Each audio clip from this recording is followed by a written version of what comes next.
This is Constar Review with Martin Bennett.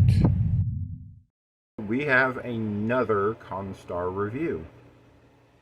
Today it's one of those, like I say, Constar adjacent, because it's primarily about Dreadnought Dominion, but again, it takes place in the early stories, the Kirk era of things, the original series, those old scientists, as you would call it. Today's episode we're going to be taking a look at is called Chain of Command. It's not too long, about 8 to 10 minutes, so shouldn't take too much time. So go ahead, give it a watch. Got it coming up next, and I'll see you back in about 8 minutes.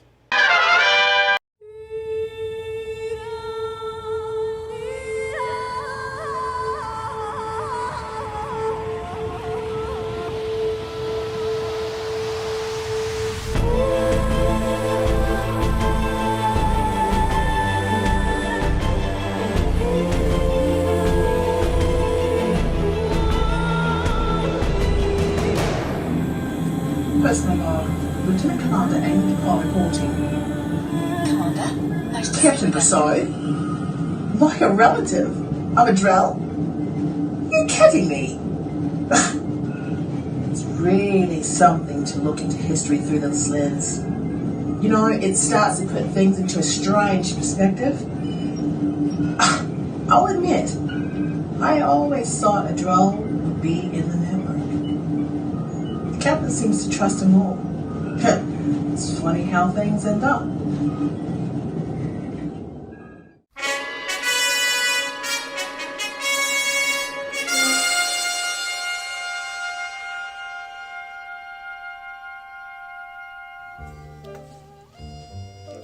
Captain's Personal Log, Stardate 4825.6. I'm on temporary assignment at Starport Orchard, receiving final security briefs in preparation to take command of the Dominion. After 2 years as her XO, I am confident I am up for the challenge of the center seat. However, that being said, my first decision as captain is proven to be quite difficult, to say the least. Choosing a first officer will most likely be one of the most important decisions in my capacity as captain. The relationship between a captain and his XO is critical for the well-being of the ship, the mission, and morale of the crew. Should I choose Stephen Denson, his rank and his years of service on the ship make him an obvious choice, and no one knows the inner workings of the ship like he does. But he seems to be looking forward to his retirement in a few years. Perhaps I should give the position to someone who has much of their career yet in front of them. Someone like Bryce Anders. He has shown himself to be an excellent leader and has demonstrated valor time after time. There is a rank issue, however, that could be taken care of easily. In fact, regardless of my choice, my recommendation for him to become a full commander is already logged with Starfleet. This is a lot to digest at this time. I'm going to need more Sarium brandy. And I found some microfractures in the starboard plasma coil vents. I've seen the report, Stephen. Everything you just listed is within acceptable tolerances. Now, you want to tell me why you really called and what's on your mind? Sir, it's the Commodore. Commodore Grissom? You didn't get to know him as well as I did. When I first came on this ship, I was excited to follow him wherever he went, to the edge of everything. All of us were. But not long after the Cromwell Nebula incident, he changed. He just left. No warning, no explanations. And just left us all wondering, what did we do wrong? I'm sure he had his reasons. I know, but why did he leave us in the middle of a mission? Why didn't he stay with us until we found whoever attacked us and brought them to justice? I agree. It does seem very odd. Whatever his reasons were, he's still doing good work. Molding young minds at the Academy may not compare to being in deep space and exploring the unknown, but someone has to prepare these new officers to meet those same unknowns when they have to face them. Maybe he'll explain his sudden change of heart from exploration to teaching someday. We can only hope. Excuse me. Denson? Has he made a decision yet? No, I don't think so. We'll talk later. Commander. Denson now. That was awkward. But as long as he brought it up, have you made a decision yet? No, I'm still mulling it over.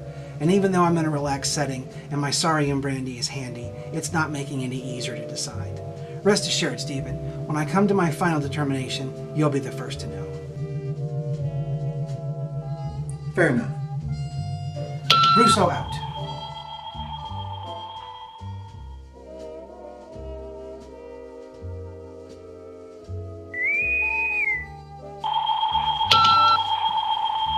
Excuse me, Captain. Incoming call from the Barons.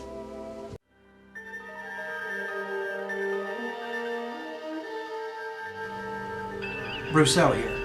Commander. Captain. Are you ready to be picked up?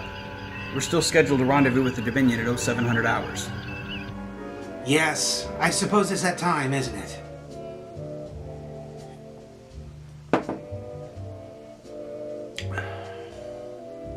Was this not a good time to call?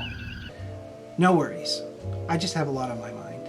Choosing Dominion's first officer is no easy task, especially when both are not only good friends, but exceptional officers in their own right. Do you ever think of command, Eric? Yeah, I do. It's a lot harder than people think. The stress of things can get to you. It's exciting, but terrifying as well. You know what I mean? I do. We both have gone through our fair share of battles and losses. But I think that's why people depend on us. We're leaders. We don't give up, man.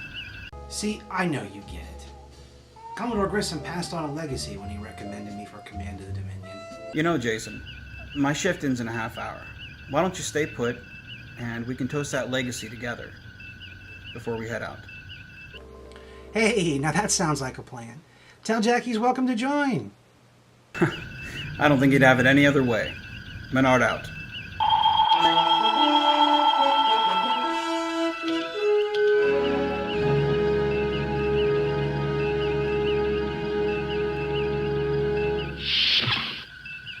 That's what the Andorian says. That's not my antenna.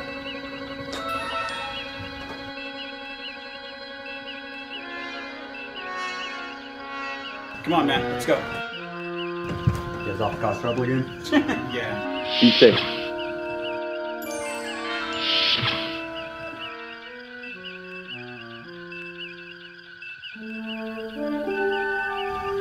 So tell me, have you heard the one about the Andorian and the Tribble? It seems that there was this Andorian that started to raise Tribbles in his flag.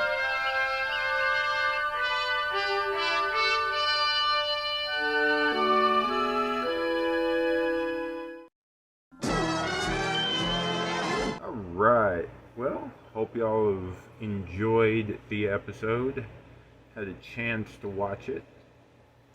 We've got, this is the special edition actually, so we've got a little bit of a intro where we're looking back on it as though it was a historical archive, which is kind of interesting. Some future episodes will still do this. Some will present it as, you know, an event unfolding right now.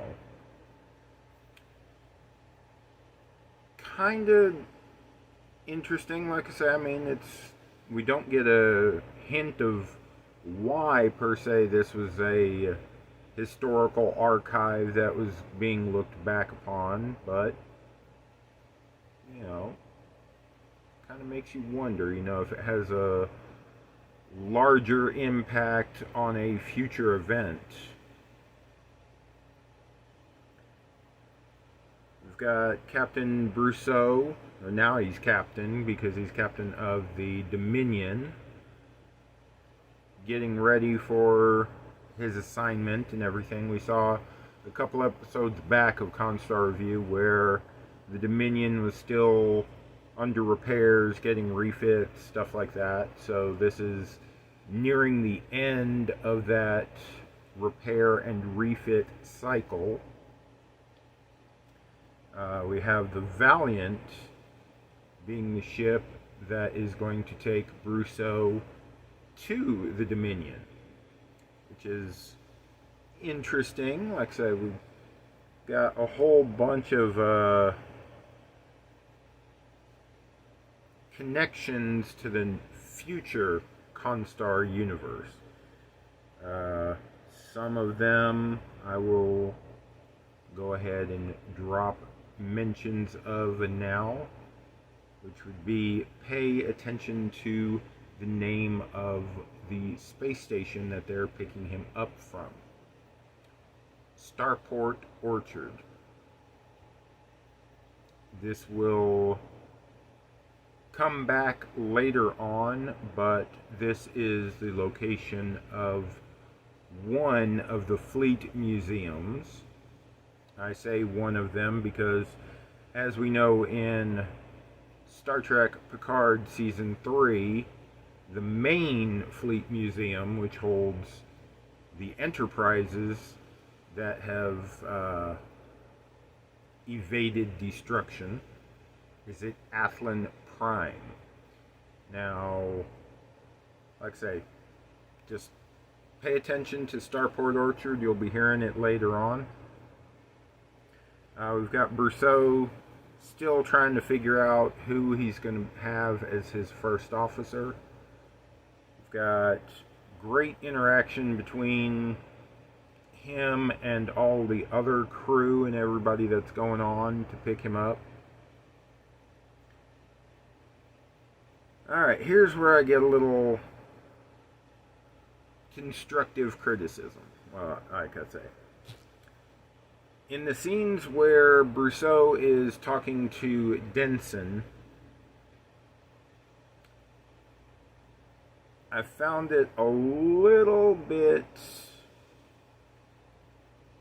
kind of jarring sometimes that the background music just immediately cut off when Denson is on the screen when he's talking, and then came right back right when Brousseau's talking.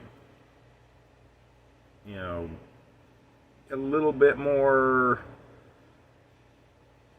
I don't know, I guess volume leveling, evening would have been appropriate here, you know, where, you know, I know the we'll say the band, the musicians were playing in the rec room or the lounge where Brousseau was, so that means it would be louder where he is.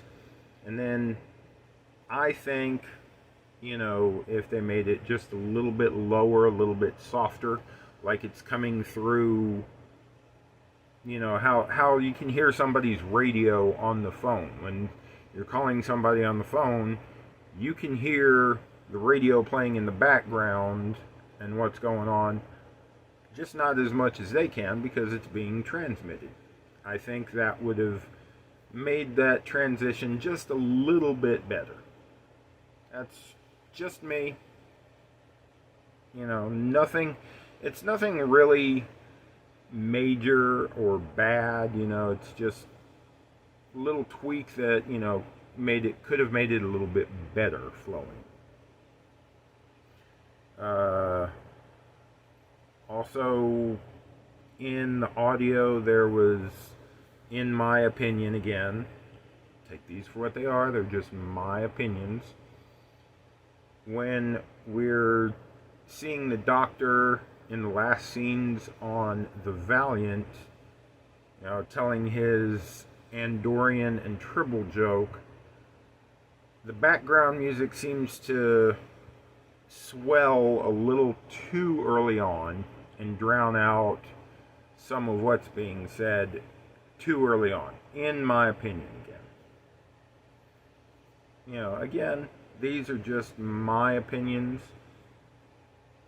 These are minor things that don't affect the story at all. The story itself shows the great camaraderie between the two different crews working together. The familiarity of different Starfleet crews that we don't always get to see in the official works. We don't get to see how the captain of this ship interacts with the captain of that ship. They're all interconnected in the fact that they're Starfleet, but we don't get to see, how they work together as a whole often. It's you're captain of the Enterprise, you're captain of the Defiant. We're our own separate entities, that really don't have much to do together. Which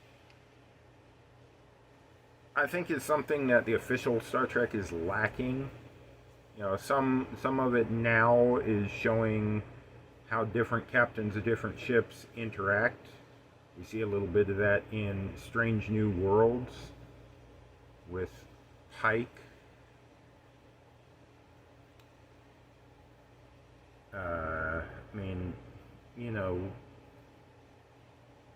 In my opinion, this fills, or it doesn't fill it wholly, but it shows that not every ship is a self-contained ecosphere to itself. Yes, it is self-contained in the sense that it takes care of itself, but it shows that there's a greater working together. It would be like, I guess the best way you could say is like a city. You have the individual mayor of the city that sets the ground rules for their own city. You have this city over here 20 miles away with their own mayor, with their own ground rules of things, but they all work together as a whole inside of the state or province, depending on where you live, or whatever other local terms y'all have, because I know people from around the world watch these videos, so you might not go like, hey, what's a state, what's this, but you work together under a whole.